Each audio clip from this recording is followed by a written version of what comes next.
Welcome to our exciting adventure today. Isha discovers that the wealthy Vale just can't understand the despair of giving up dreams to survive. Their conversation is like teasing a cat. Isha stops being cautious, and Vale regains her long-lost smile. Mother watches it all, thinking maybe this girl can really change her son's fate. Even the doctor nods in agreement. Isha is the first to make the boss smile multiple times, but she has no idea that her old friend is really sick. As the cold wind bites, Vale catches another cold.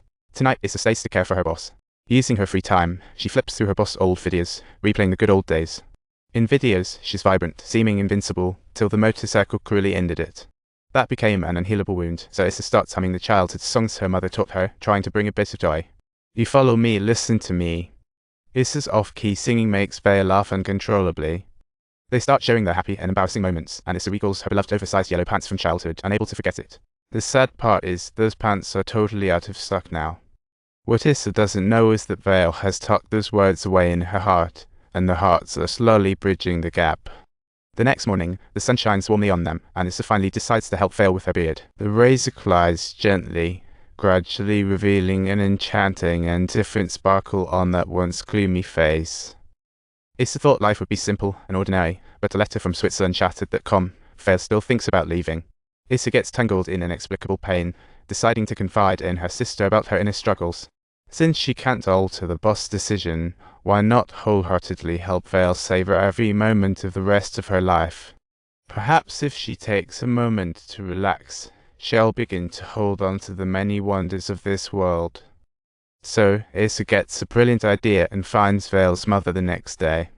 Let her be free, let her feel like she's a person with the right to freedom.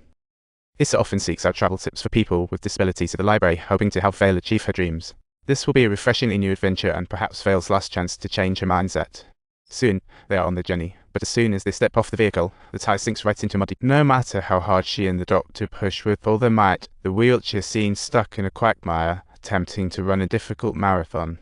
The boss has a face full of despair, while Isha remains totally oblivious, even shouting out for help. However, her cries go unnoticed by anyone.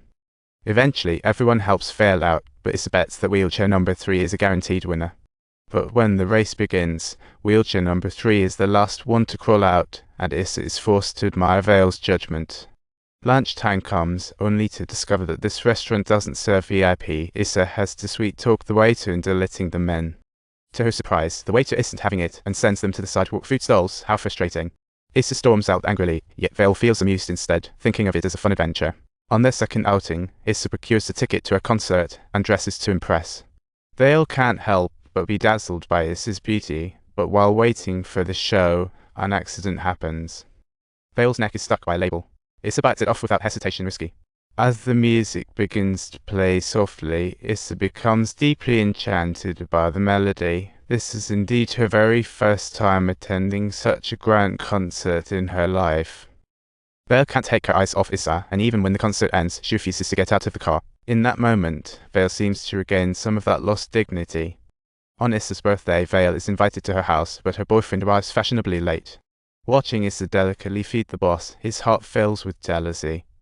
Opening the gift from her boyfriend reveals surprise. It's his own name on the necklace. Seriously? Then comes Vale's gift, beautifully packaged. A hit instantly. Inside this is beloved tights. Vale clearly put thought into it, while Isha is grinning from ear to ear, and the boyfriend gets more and more sour. Before leaving, the boyfriend deliberately pulls Isha into a hug, and Vale's mischief makes him suspicious. The next day, Vale receives an invitation to her ex-girlfriend's wedding, excitement flooding her with mixed feelings. They visit a castle, the very place of Vale's childhood joy where she first met her ex-girlfriend, a bittersweet memory. But there's no place for the wheelchair to charge, which leaves Isha with a complicated expression. Despite their differences, they share an unspoken understanding of that crippling powerlessness. Little does Isha know, Vale plans to show her the scenery and surprises her with a special gift. When Isha gets home, she learns her dad has found work at the very castle as the caretaker. I thought you'd be thrilled. This means you're so free, no longer worrying about others. First, focus on yourself. Don't forget to subscribe. More exciting content is coming your way.